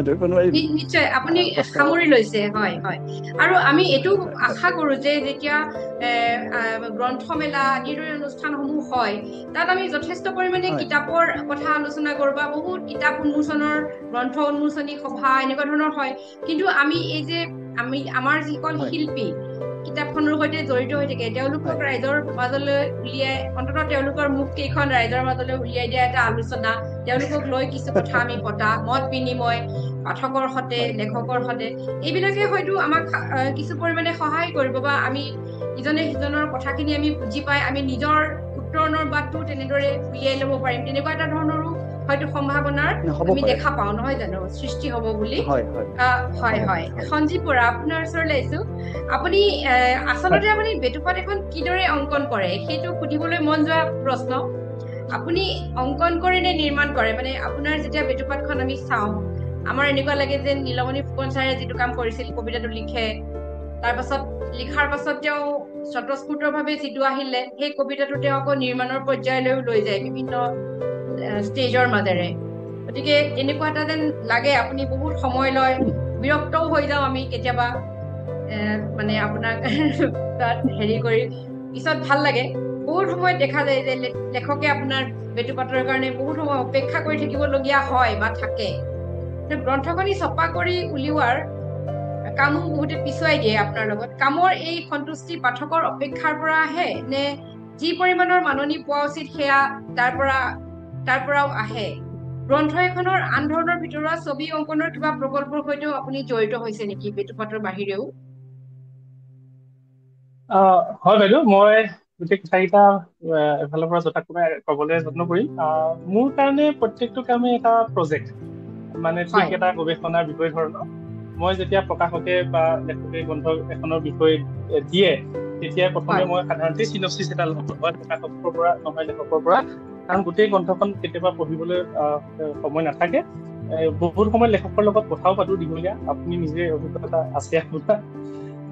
তাৰপিছত আমি সেইমতে পৰিকল্পনা কৰো, একে বিষয়ৰ গ্ৰন্থ বিশ্বত কেনেকুৱা হৈ আছে, সেই ধৰণৰ মানে প্ৰবন্ধই হওক, গল্পই হওক, কবিতাই হওক, কেনেকুৱা চলিছে। আজিকালি বিখ্যাত ভাল বহু বুক কভাৰ আৰ্কাইভ ইতিমধ্যে মুকলি হৈছে, সেইবিলাকত আমি চাব পাৰো।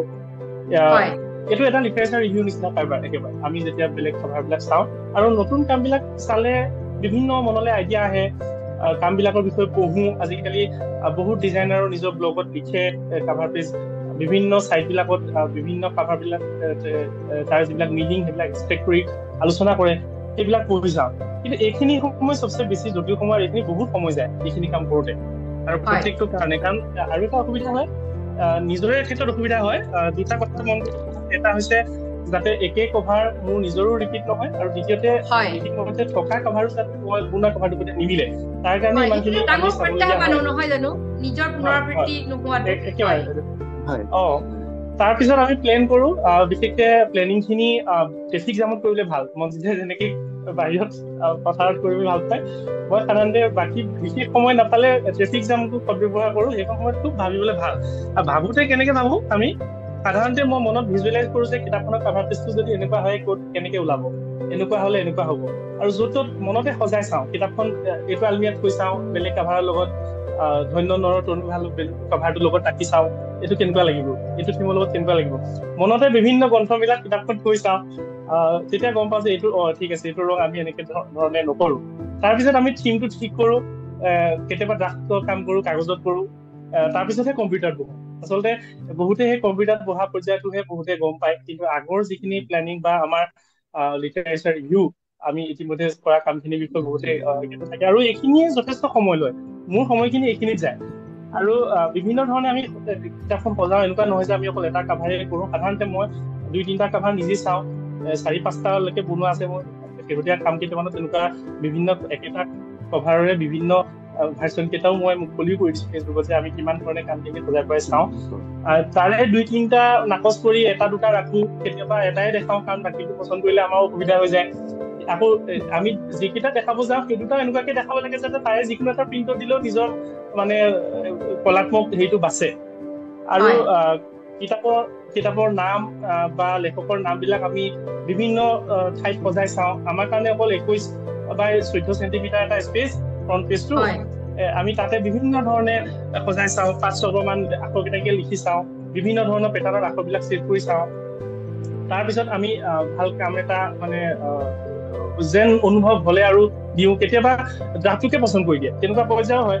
কিন্তু ড্ৰাফ্টটো পচন্দ কৰাৰ পিছতো আমি লেখকক কওঁ যে এতিয়া প্ৰিণ্টত দি দিব, মোৰ ফালৰ পৰা বহুত কাম কৰিবলগীয়া আছে, কাৰণ সেইটো ওলাই গলে মোৰ নিজেও বেয়া লাগি থাকিব যে কিতাপখনত মই সেইটো কাম কৰা নহল। তাৰপিছত আমি ফাইনেল হলে, ডিজাইনটো ফাইনেল হলে প্ৰেছৰ কাৰণে ৰেডি কৰি দিওঁ। ৰেডি কৰাৰ সময়ত আকৌ এতিয়া তাৰ পিছৰ পৰ্যায়ৰ কামখিনিতো যথেষ্ট সময় যায়, যেনেকে ব্লাৰ পেপাৰখিনি, ফ্লেপ, আপোনাৰ টেগ বিলাক, বাৰকোড, ইউভি লেয়াৰ বিলাক ৰেডি কৰা, এই পৰ্যায়তো যথেষ্ট সময় যায়। আৰু এইবিলাক লগাই প্ৰিণ্টৰ কাৰণে ৰেডি কৰি দিয়া ফাইলটো, এইখিনিত সময় লাগে। এইটো এটা টেকনিকেল পাৰ্ট সম্পূৰ্ণ। এইটো কথা বহুত মানে জ্ঞাত নাথাকে, যেনেকে স্পাইনখিনি ঠিক কৰা, পেজ নাম্বাৰটো চেঞ্জ হলে আমি স্পাইনখিনি আকৌ চেঞ্জ কৰি দিব লাগে, ব্লাৰ মেটাৰখিনি চেঞ্জ কৰি দিব লাগে। কেতিয়াবা লেখকৰ ছবিখনকে দুবাৰ আহে, ব্লাৰবোৰ্ড মেটাৰখিনি ৰিপ্লেচ কৰিবলগীয়া হয়। এইখিনি কাম কৰোঁতে যথেষ্ট সময় যায়। আৰু এই গোটেই কামখিনি, টেকনিকেল কামখিনিৰ ওপৰতে মানে আমি ফাইনেল হোৱাৰ পিছত যিখিনি কাম কৰো সেইখিনিৰ ওপৰতে গোটেই কভাৰটো আউটকামটো নিৰ্ভৰ কৰে। তাৰপিছত মই আজিকালি মোৰ ক্ষেত্ৰত হেৰিও কৰো, অকমান কামবিলাক বেছি হেৰি কৰিবৰ কাৰণে মোৰ যে এইটো অৰিজিনেল কাম, নিজা কাম, ক'তো ছাবমিট কৰা নাই, এই ধৰণৰ এটা ডিছক্লেমাৰ আৰু লগতে ৰাইটছ কণ্ডিশ্যন দি এখন অথেণ্টিচিটি চাৰ্টিফিকেটো দিওঁ। সেইখন বিলৰ লগতো দিওঁ। পৰাপক্ষত পাব্লিচাৰ হলে সাধাৰণতে দিয়া নাযায়, বিলতে মেনশ্যন কৰা থাকে। আৰু নহলে যদি কোনোবা লেখকৰ সৈতে কৰো, তেওঁক পঠিয়াই নিয়াবৰ কাৰণে মই যে কামটো গুৰুত্ব সহকাৰে দিছো, আমি এখন তেওঁলৈ ৰাইটছ ট্ৰান্সফাৰ কৰি চাৰ্টিফিকেটৰ ব্যৱস্থাও কৰো। কিন্তু প্ৰেছলৈ যোৱাৰ আগত কেতিয়াবা আমি নিজে প্ৰিণ্টটো চাব লগা হয়। মই বাইদেউ কথাখিনি এইটো কাৰণে কৈছো যে আমাৰ সময়খিনি কেনেকে আমাৰ গৈ থাকে। প্ৰেছলৈ যোৱাৰ আগত আমি বহুতবাৰ প্ৰিণ্টটো চাব লগা হয়, ফটো লেবত প্ৰিণ্ট উলিয়াও, ডিজিটেল লেবত প্ৰিণ্ট উলিয়াও, কাৰণ ইমানবোৰ ৰং আপুনি শুনি আচৰিত হ'ব। 2000কে বেছি পেন্টন কালাৰ্ছ আছে, RGB 16.7 মিলিয়ন মানে ৰং আছে। CMYKটো একো হিচাপেই নাই কিমান ৰং লিমিট আছে। নীলাৰে আমি 1000টামান ছেট পাওঁ।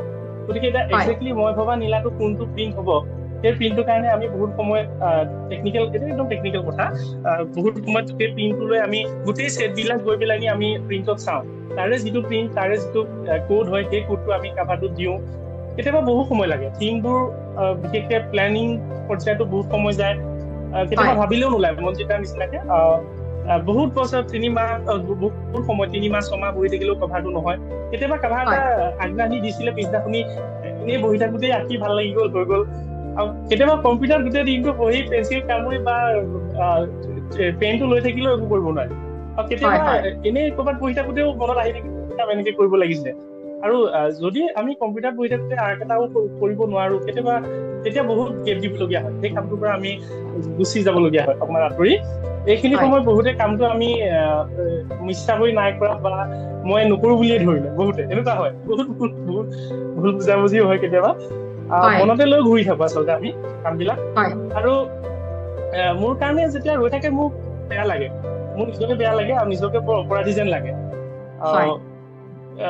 কাৰণ ৰৈ থকা মই জানো মই কামটোৰ কাৰণে যিটো উচিত সময় সেইটো মানে উচিত কাম এটা কৰিবৰ কাৰণে মই যত্ন কৰি আছো আৰু তেওঁ বিচৰা ধৰণে হয়তো মই সময়খিনিও দিব পৰা নাই কাৰণ মই বেলেগ ভাৱেও ব্যস্ত থাকো শনি দেওবাৰ কাৰণে ৰৈ থাকিবলগীয়া হয় কেতিয়াবা কামৰ কাৰণে গ'লে এসপ্তাহ গুচি যায় তেতিয়া নিজকে বৰ অপৰাধী যেন লাগে আৰু মই কওঁ যে আপুনি কামটো বেলেগৰ হতুৱাই কৰাই লওক যদি মানে আপোনাৰ ওলাবলগীয়া আছে কিন্তু আকৌ মোৰ বাবে যেতিয়া ৰৈছো বুলি কয় তেতিয়া মোৰ কামটোৰ প্ৰতি দায়িত্ব আৰু বাঢ়ি যায় আৰু কৰিবলৈ ভয় লগা হৈ যায় যে ইমানখিনি যেতিয়া অপেক্ষা কৰিছে কামটো মই আগতকে যিটো আগৰ পৰিকল্পনা কৰিছিলো তাতকৈ এটা বেছি বেলেগ ধৰণৰ পৰিকল্পনাৰে গুচি যাবলগীয়া হয় আৰু সাধাৰণতে তেনেকুৱা অপেক্ষা কৰা কামবিলাক সাধাৰণতে খুব মনপুতকে ওলাই আৰু নিজৰো ভাল লাগে কামবিলাক কৰি তাৰপিছত এটা প্ৰশান্তি হাঁহি বা যেতিয়া বাৰ্তা এটা পাওঁ লেখকৰ পৰা বা প্ৰকাশকৰ পৰা যেতিয়া তেওঁলোকে প্ৰশান্তিৰ হাঁহি এটা দিয়ে যে খুব ভাল লাগিছে সেইটোৱে ডাঙৰ প্ৰাপ্তি আচলতে এনে কভাৰ এটা কমপ্লিট কৰি ওলাই বাহিৰলৈ গ'লে আমাৰ এনেকুৱা লাগে যে পৃথিৱীখন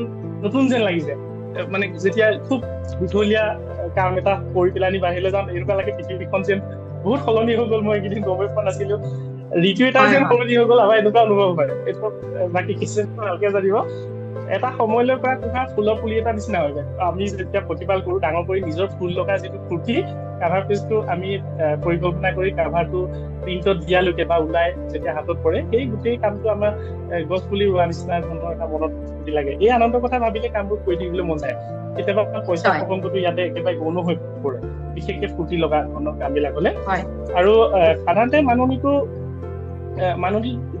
আমাৰ আচলতে কামৰ কাৰণে নাথাকে আমাৰ ইয়াতে সেইটো এটা খুব হেৰি হয় যে মাননীটো আচলতে সময়খিনিৰ বাবে হয় এতিয়া যিসকলে সম্পূৰ্ণভাৱে এইটো কাম কৰি যদি জীৱিকা অৰ্জন কৰিব বিচাৰে তেওঁলোকে গোটেই মাহটো চলিবলগীয়া হয় তাৰ ওপৰতে নিজৰ এটা সংসাৰ থাকে পৰিয়াল থাকে নিজৰ গতিকে পৰিয়ালৰ সকলো ভৰণ পোষণৰ কাৰণে তেওঁ প্ৰতিটো মুহূৰ্ত এটা পাৰিশ্ৰমিক থকাটো জৰুৰী কাৰণ সেইখিনি সময় তেওঁ সেইটো কামৰ কাৰণে দিছে গতিকে কামটোতকে আমি সাধাৰণতে সময়খিনিৰ কাৰণেহে মাননি লোৱা বা দিয়া উচিত সেই কথাটো বুজিব লাগে বহুতে ৰিভিজনৰ কথা এইখনত মনত পৰে ৰিভিজনৰ কথাবিলাকে বহুতে নাভাবে যে এইটো এটা কৰিবলগীয়া কাম কিন্তু কেতিয়াবা একদিনত বনোৱা কাভাৰটো ৰিভিজন 2-3 দিনত যায় ভালকে জানিব অভিজ্ঞতে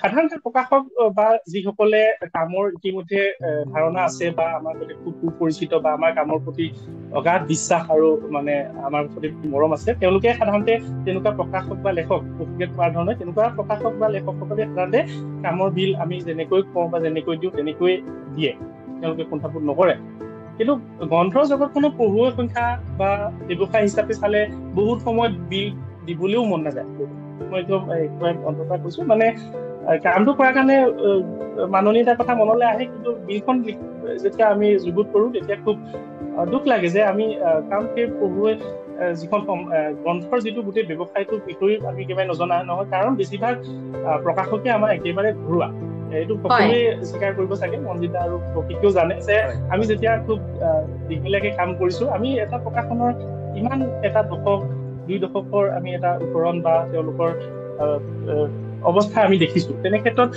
আমি তেওঁলোকক কেতিয়াও জোৰ জুলুম কৰি আমি বিল এখন আদায় কৰিবলৈ আমাৰ মনে নকয় এখন কিতাপ লিখক আৰু প্ৰকাশকক বাদ দিও এইটো টাইপৰ পৰা বাইণ্ডাৰৰ পৰা মাৰ্কেটত মুকলি কৰি দিয়ালৈকে বজাৰত মানুহ হাতত পোৱাই দিয়ালৈকে আপুনি বিশ্বাস কৰিব তাতে বহুত কম মানুহ জড়িত হৈ থাকে গতিকে এই গোটেই তাৰোপৰি গ্ৰন্থমেলা আদি হলে তালৈ কিতাপখিনি কঢ়িয়াই নিয়া আকৌ তাৰ তালৈ অনা নিয়া হয় আপুনি পাণবজাৰ আৰু বামুণী মৈদামৰ এইখিনিতে 100,000 পৰিয়াল আছে আৰু সেই কিতাপখিনি অসমৰ বিভিন্ন ইমূৰৰ পৰা সিমূৰলৈ লৈ যোৱা যিমানখিনি মানুহ জড়িত হৈছে গোটেই মানুহখিনি পৰিয়াল আছে। গতিকে এই গোটেই ব্যৱসায়টোত ইমানখিনি মানুহ জড়িত আছে, ইমানখিনি পৰিয়াল জড়িত আছে, তেনে ক্ষেত্ৰত কিতাপ এখনৰ এজন পাঠকেই ইমানখিনি পৰিয়ালৰ কাৰণে সৰু এটা কণ্ট্ৰিবিউট কৰে, এইটো কথা ভাবিলে আচৰিত লাগে। মানে গোটেই কথাটো আপুনি একদম যদি বহলকে চালে দেখা যায় যে এজন পাঠক বহা মানুহে গোটেই ব্যৱসায়টোৰ কাৰণে এটা ডাঙৰ কণ্ট্ৰিবিউশ্যন। গতিকে বহু ক্ষেত্ৰত মাননী কথাটো আমাৰ অকণমান তেনেকুৱা হয় যে বহু ক্ষেত্ৰত মানে কামৰ সন্তুষ্টিটোত আমি বেছি প্ৰাধান্য দিওঁ, বহুত টাইমত মাননীৰ প্ৰসংগটো কেতিয়াবা আমি ওলাই কৰি চলিব লাগে। ভিতৰৰ অলংকৰণৰ প্ৰসংগত মই কৈছো যে ভিতৰত ছবি অঁকা কামটো কভাৰ কৰাতকৈ বেছি চখৰ কাম মোৰ কাৰণে। এইটো কাৰণে বিশেষকে শিশুৰ কাম কৰি খুব ভাল লাগে, শিশু গ্ৰন্থবিলাকৰ, কাৰণ শিশুৰ গ্ৰন্থৰ কাম কৰিলে নিজৰ কৌতুকটো ঘূৰাই পোৱা যেন লাগে। একদম মই যেন আকৌ সেই একেটা বয়সতে মই যি আছো এনেকুৱা লাগে। মই UNICEF, save the children, SCRT, Delhi পাব্লিকেশ্যনৰ কাৰণে বহুতখিনি চিলড্ৰেন বুকৰ কাম কৰি দিছো। শেহতীয়াকে আমাৰ ৰক্তিম দাৰ যৌন শিক্ষাখন খুব বহু সময়লৈ আমি কিতাপখন ভিজুৱেলাইজ কৰিছো। মটু বুলি এখন 60 বিষয়ৰ 100 পৃষ্ঠাৰ সৰু সাধাৰণ কাহিনী এটাকে আমি ভিজুৱেল কৰি 100 পৃষ্ঠাৰ এখন পকা বন্ধা নভেল কৰিছো। কবিতাৰ সৈতে ছবি একেলগে পৰীক্ষা কৰি প্ৰাঞ্জিত বৰা ছাৰৰ আমি দেখিছো দেখোনো কৰিছো। এই ধৰণৰ কাম কৰি খুব ভাল লাগে। এইবিলাক সেই ধৰণৰ কাম কেতিয়াবা কাভাৰতকৈ বেছি সফল হৈ পৰে। নতুন বহুকেইটা প্ৰজেক্ট এতিয়া কৰি আছো আৰু শেহতীয়া প্ৰজেক্টবিলাকত নতুনকে উঠি অহা শিল্পী বহুত কেইজনক লৈছো আৰু তেওঁলোকক ব্যৱহাৰিক কলাৰ এই টেকনিকেল কথাখিনি সম্পৰ্কে মই যিমানখিনি পাৰো অৱগত কৰিছো আৰু তেওঁলোকে মোৰ লগত আমি ভাবিছো একেলগে তেনেকে আহি তাৰমানে মই সেই মাজৰ প্ৰাচীৰখন নাইকিয়া কৰিব বিচাৰিছো, য'ত টেকনিকেল আৰু ছবি অঁকা মানুহখিনি দুটা বেলেগ মানে দেৱালৰ সিপাৰে থাকি যায়।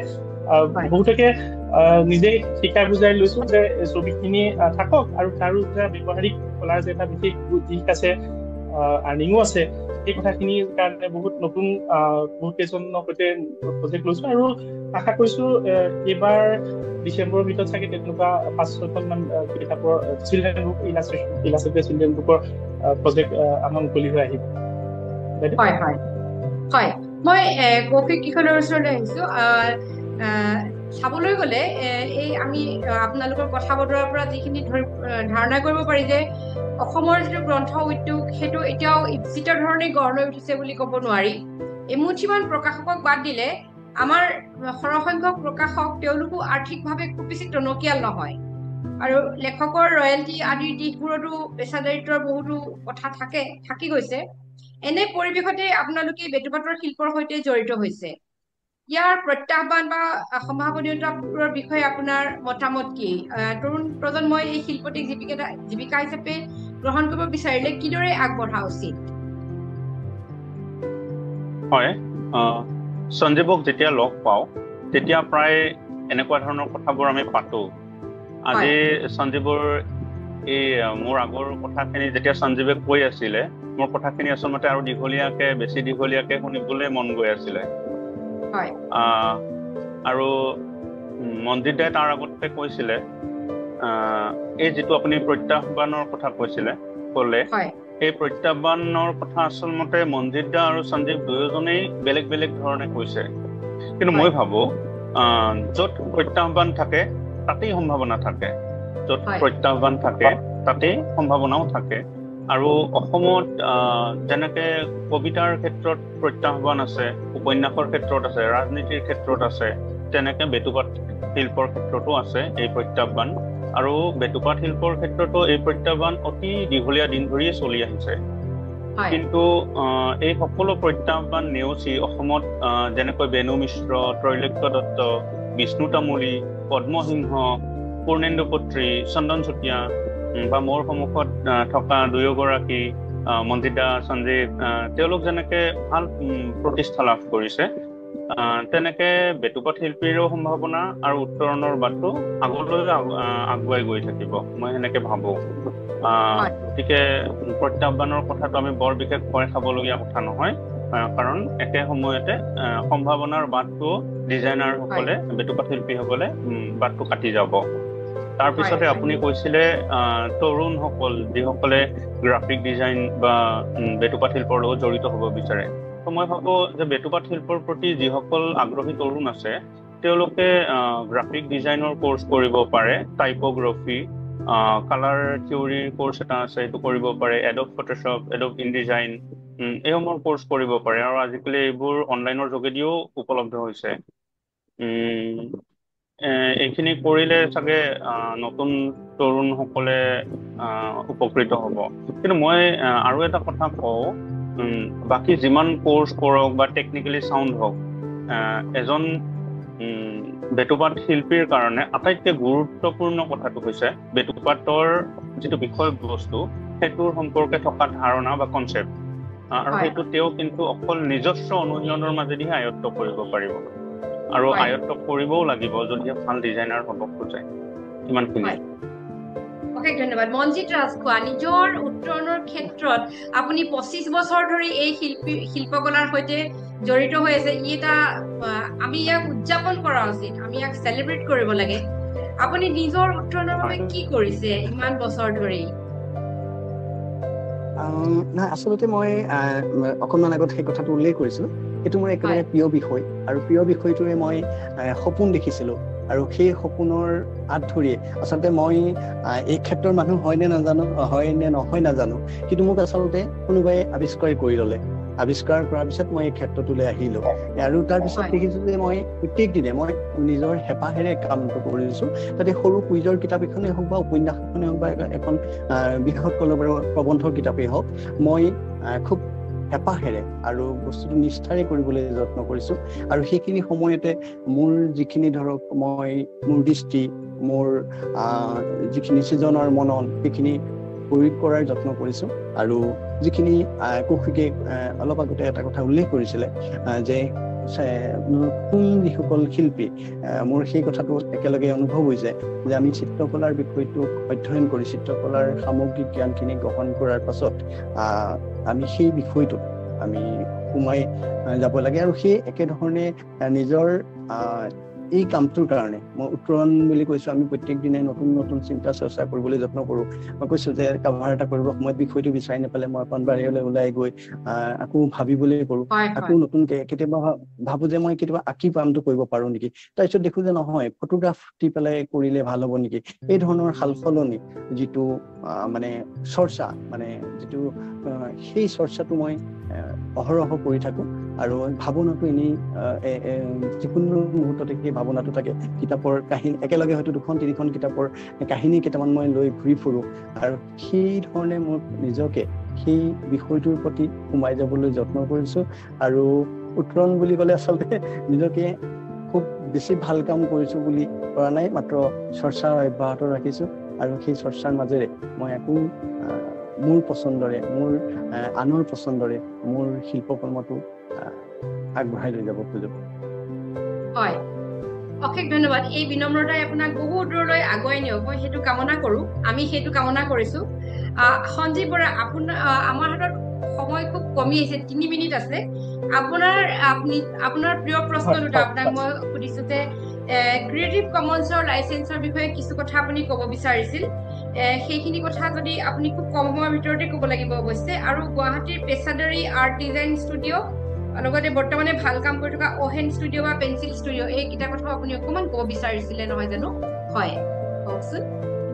হয় বাইদেউ, বহুতে ক্ৰিয়েটিভ কমন্স বিষয়ে, লাইচেন্সৰ বিষয়ে সকলোৱে প্ৰায় জানেই, কিন্তু বহুত ক্ষেত্ৰত এনেকুৱা হয় যে আমি কভাৰত লগাবলৈ ছবি এখন ইণ্টাৰনেটৰ পৰা ল'ব পাৰোঁনে, এই কনফিউজনটো বিশেষকৈ লেখকসকলৰ বা অন্য পাঠকসকলৰহে থাকে। আমিতো বাকীসকল স্পষ্টকৈ প্ৰকাশকো বহুতে খবৰ ৰাখে এইবিলাকৰ। কভাৰ এটা বা আমি কৰা কভাৰ এটাই মন গ'লে কোনোবাই ক'ৰবাত দি দিব পাৰেনে, এই ধৰণৰ কথাবিলাক অসমত শেহতীয়াকৈ অকণমান চৰ্চা হৈছে যদিও আগতে একেবাৰে এইবিলাক শুনা কথা হোৱা নাছিলে, বিশেষকৈ পাৰ্মিশ্যন বা লাইচেন্সৰ বিষয়ে।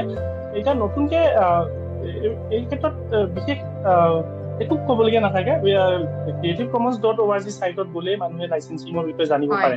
আৰু মই যদি আপোনাক ল'ব পাৰে নোৱাৰে, এইটো যদি মনত মানুহৰ দুমোজা থাকে, মই উদাহৰণটো মই কৈ ভাল পাম যে ল'ব পাৰেও নোৱাৰেও, কেনেকে পাৰে। যদি তাতে লাইসেন্স একো মেনশন নাথাকে তাৰমানে যেটো CC0 বুলি আমি কম তেতিয়া তেনেকুৱা লাইসেন্স থাকিলে আপোনাৰ কোনোবাই মন গলে সেইটো নিজৰ ধৰণে প্ৰডিউস কৰিব পাৰে বিশেষকৈ উইকিমিডিয়া বা ক'বাত চালে দেখিব আৰু যদি লাইসেন্স মেনশন কৰা থাকে 0 ধৰি আমি আৰু কিমান 7টামান টোটেল লাইসেন্স আমি পাম এইটা বিষয় সাইটত গলে মানুহে গম পাব আৰু যদি লাইসেন্স মেনশন কৰা থাকে তেতিয়া কিন্তু আপুনি কোনো লাইসেন্সত দিয়াৰ বাহিৰে কোনো ধৰণে তাক মানে বেলেগ ধৰণে ব্যৱহাৰ কৰিব নোৱাৰিব এই কথাটো সাধাৰণতে মানুহবিলাকে বহুতে এতিয়া অৱশ্যে জানে আৰু জনাটো বৰ জৰুৰী ওপেন হলে বাৰু কথাই নাই আমি কেৱল নিজে আনি মডিফাই কৰিব পাৰো কিন্তু বহুত বেছিভাগ বহুততে ৰেষ্ট্ৰিকশনছ থাকে মই আপোনাক সৰু উদাহৰণ এটা মোৰ নিজৰ লগত হোৱা ঘটনা এটা ক'ব বিচাৰিছো বাইদেউ এবাৰ বিহু মেগাজিন এখনৰ আলোচনীত মই সাধাৰণতে খুব আৰ্ট কৰি দিছিলো এবাৰ ক'লে যে তেওঁলোকৰ যে আমাক ভাল এখন ছবি লাগে মানে ফটোগ্ৰাফি টেষ্ট কৰিব ফটোগ্ৰাফখন মই অসমৰ মোৰ যিকেইজন ফটোগ্ৰাফাৰ চিনাকি আছিলে তেওঁলোকে দুখনমান চালো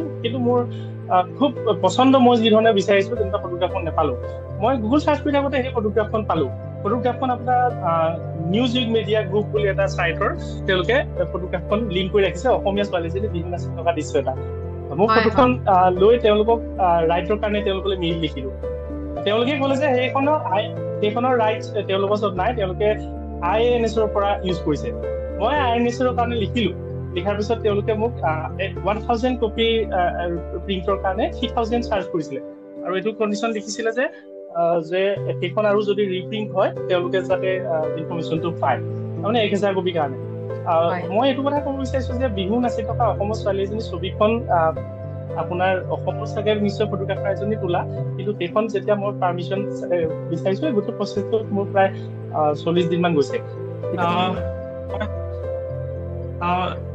এইখিনিতে বাইদেউ মই আৰু এটা অভিজ্ঞতাৰ কথা আপোনাক কৈ থওঁ বিখ্যাত ফটোগ্ৰাফাৰ আমাৰ ৱাৰেন ৰিচাৰ্ডছন তেওঁলে মই মাজতে এখন ছবি পাৰমিশনৰ কাৰণে মেইল লিখিছিলো যে ছবিখন ফটোগ্ৰাফখন মোক খুব ভাল লাগিছিল মই এটা প্ৰজেক্টত ব্যৱহাৰ কৰিব বিচাৰিছো মই ভাবিছিলো এটা ইন্টাৰনেশ্যনেল কোলাবৰেচনত কামটো হওক কিন্তু তেওঁ মেইলত লিখিছিল যে তেওঁ সেই ছবিখনৰ কাৰণে তেওঁ 400 ইউৰো ভাৰতীয় মূল্যত 40,000 মান প্ৰায় 40,000 মান টকা তেওঁ তাৰ কাৰণে চাৰ্জ কৰিছিল আৰু মোৰ তাৰ পৰৱৰ্তী মেইলটো বৰ মানে বেলেগ ধৰণৰ আছিল সেইটো যে মই খুব বিনয়েৰে তেওঁক আমাৰ বুক ইণ্ডাষ্ট্ৰিটোৰ সৰু এটা আভাস দি গ্ৰন্থ ব্যৱসায়টোৰ কথা কৈ ভৱিষ্যতে একেলগে কাম কৰিম বুলি মই কথাখিনি সামৰণি মাৰিছিলো তেনেকুৱা ধৰণৰ কথাৰ কাৰণে মই কথাখিনি এইটো প্ৰসংগ এইটো কাৰণে উলিয়াইছো যে ফটো এখন আমি সাধাৰণতে মন গ'লে সাধাৰণতে ব্যৱহাৰ কৰিব নোৱাৰো কিন্তু ভাল খবৰটো এইটো যে অপেন চোৰ্চত বহুত এনেকুৱা ধৰণৰ ফটো বা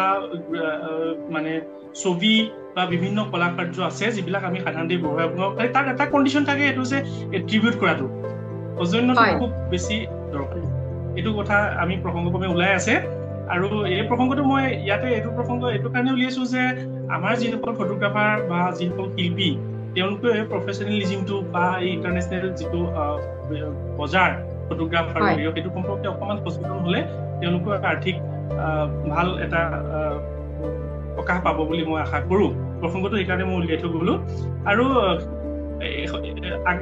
মই যেতিয়া কামবিলাক আৰম্ভ কৰিছো তেতিয়া গুৱাহাটীত প্ৰায় আপোনাৰ যদিও ডিজাইনিং এনিমেশ্যনৰ ইনষ্টিটিউট আছিল কিন্তু খুব সুচাৰুৰূপে মানে একেবাৰে পেছাদাৰীভাৱে কাম কৰিব পৰা ষ্টুডিঅ' একেবাৰে চকুত পৰা নাছিল দুই এজনে ব্যক্তিগত প্ৰচেষ্টাত কামবিলাক কৰি আছিল কিন্তু শেহতীয়াকৈ আপোনাৰ হেণ্ড ষ্টুডিঅ' বা পেঞ্চিল ষ্টুডিঅ'ই বহুত বেছি হেৰি হোৱা নাই তেওঁলোকে নতুনকৈ আৰম্ভ কৰিছে যদিও বিশেষকৈ পেঞ্চিল ষ্টুডিঅ' ইমান সুন্দৰকৈ কামবিলাক আৰম্ভ কৰিছে তেওঁলোকে বিশেষকৈ ব্ৰেণ্ডিং বা আপোনাৰ মাৰ্কেটিঙৰ যিবিলাক মানে ভিজুৱেলছ এইবিলাক একেবাৰে ইণ্টাৰনেশ্যনেল লেভেলত ইণ্টাৰনেশ্যনেল পৰ্যায়ত তেওঁলোকে কামবিলাক আৰম্ভ কৰিছে এইটো এটা খুব আশাব্যঞ্জক কথা যে গুৱাহাটীতো এই ধৰণৰ আপোনাৰ গ্ৰাফিক ডিজাইন বা এনিমেশ্যন সম্পৰ্কীয় এনেকুৱা ধৰণৰ ষ্টুডিঅ' এটা পূৰ্ণাংগ একেবাৰে পেছাদাৰী ৰূপত গা কৰি উঠিব পাৰিছে এইটো আমাৰ কাৰণে খুব একেবাৰে আশাজনক কথা কথাখিনি ইমানেই বাইদেউ হয় হয় হয় অশেষ ধন্যবাদ বোধহয় আমি যথেষ্ট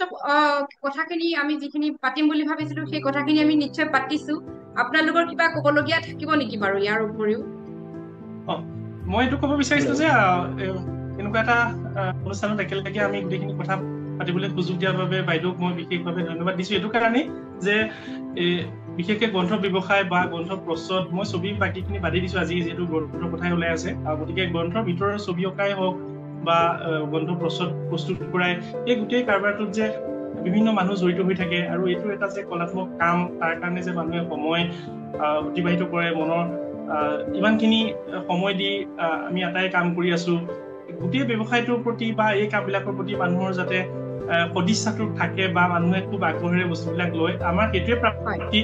গোটেইকেইজনে স্বীকাৰ কৰিছে ইয়াত আৰ্থিক কথাটোতকৈ আমি বেছি আনন্দৰ কাম হিচাপেই বেছিভাগে, আৰু আজি সংযুক্ত নোহোৱা গোটেইসকলক মই চৰকাৰে ইয়াতে মানে প্ৰসংগটো কৈছো যে বেছিভাগেই আমি হয়তো আলোচনা কৰিলে এইটো কথা ক'ব যে বেছিভাগেই নিজৰ সদিচ্ছাৰে বা আনন্দেৰে এই উদ্যোগটোৰ প্ৰতি কামখিনি কৰি গৈছে বা আগবঢ়াই গৈছে, আমিও তাৰ ব্যতিক্ৰম নহয়। গতিকে মই পুনতে এনেকুৱা ধৰণৰ আলোচনাই নতুন প্ৰজন্মক বা গ্ৰন্থ জগতখনৰ প্ৰতি মানুহক নতুনকৈ আগ্ৰহী কৰিব বা এতিয়াৰ পৰা কিতাপবিলাক পুনৰ হাতত তুলি ল'লে এই ধৰণৰ কথাবিলাক যাতে মনত পৰে, এই সুযোগখিনি দিয়াৰ বাবে আপোনালোকৰ অনুষ্ঠানটোক ধন্যবাদ জনাইছো। হয়, অশেষ ধন্যবাদ। আমি আশা কৰিম যে আমাৰ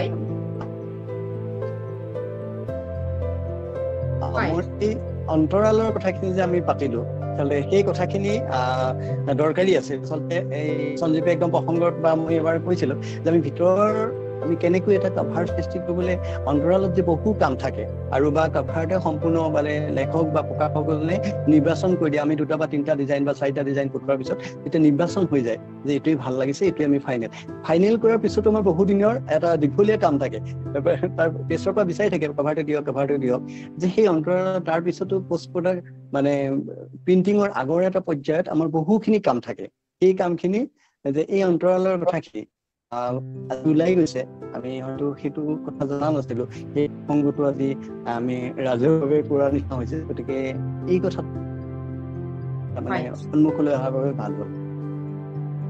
হয়, মোৰ ফালৰ পৰা ক'বলৈ আছে। গোটেই অনুষ্ঠানটো অত্যন্ত গুৰুত্বপূৰ্ণ হোৱাৰ লগতে আমি চাগে ভাল অনুভৱ কৰিছো, কিন্তু এইখিনিতে মই এটা সৰু ৰিকুৱেষ্ট কৰোঁ, সেইটো হ'ল প্ৰতিটো বছৰতে কেইটামান অন্তত ভাল কাভাৰ ওলাই, ভাল বেটুপাত আমাৰ চকুত পৰে। ধৰক সামগ্ৰিকভাৱে 10টামান কাভাৰ যিকোনো ডিজাইনাৰৰ পৰা চব মিক্স হৈ পেলাই এটা সামগ্ৰিকভাৱে 10টামান ভাল কাভাৰ ওলায়। এতিয়া এই 10টা কাভাৰ মানে এজন ডিজাইনাৰক লৈ পেলাই যিকোনো এটা কাভাৰৰ বিষয়ে যদি 10 মিনিটো আলোচনা কৰিব পৰা যায়, এনেকুৱা ধৰণৰ একে ধৰণৰ প্লেটফৰ্মটোত এটা কাভাৰ বা এটা বেটুপাত এজন আৰ্টিষ্ট আৰু আপুনি তেনেকে 10 মিনিটমান বা 15 মিনিটমানৰ যদি এটা আলোচনা থাকে কাভাৰটো নিৰ্মাণ প্ৰসংগত বা কাভাৰটো কেনেকেনো ওলাল, গোটেই সামগ্ৰিকভাৱে মই ভাবো ভাল হ'ব। সেইটো নিশ্চয় আপোনাৰ এই উপদেশ খুব আমি গ্ৰহণ কৰিছো। আমি নিশ্চয় তেনেকুৱা ধৰণৰ, আৰু হয় এই কথাখিনি আমি এটা আলোচনাত সামৰি থব নোৱাৰো, আমি ইয়াক পৰৱৰ্তী পৰ্যায়ত আগবঢ়াই নিব লাগিব। আজিৰ এই আলোচনাটি এই সামগ্ৰিক আলোচনাবিলাকৰ এটা পাতনি বুলি আমি ধৰি লৈছো। হয়তো আমি শেষৰ পৰ্যায়ত উপনীত হৈছো, নহয় জানো? অশেষ ধন্যবাদ মনজিত ৰাজখোৱা, সঞ্জীৱ বৰা, কৌশিক কলয়, আপোনালোকে আমাৰ অনুৰোধ ৰক্ষা কৰি যথেষ্ট সময় আমাক দিলে যাতে কথাখিনি আমাৰ দৰ্শক শ্ৰোতা আৰু পাঠকে উপলব্ধি কৰিব পাৰে এখন কিতাপৰ বেটুপাতৰ আঁৰৰ কথাখিনি। গতিকে আমি সকলোকে ধন্যবাদ জনাইছো, অশেষ ধন্যবাদ। ডিজাইন আলোচনীৰ কেণ্ডিড টক ফ্ৰম নৰ্থ ইষ্টৰ এনেধৰণৰ আলোচনাৰ বাবে আপোনালোকে নিশ্চয় আমাৰ সৈতে সংযোজিত হৈ থাকিব। সকলোকে অশেষ ধন্যবাদ জনাইছো। Thank you so' much. আমি পুনৰ লগ পাম। Thank you. ধন্যবাদ। হয়।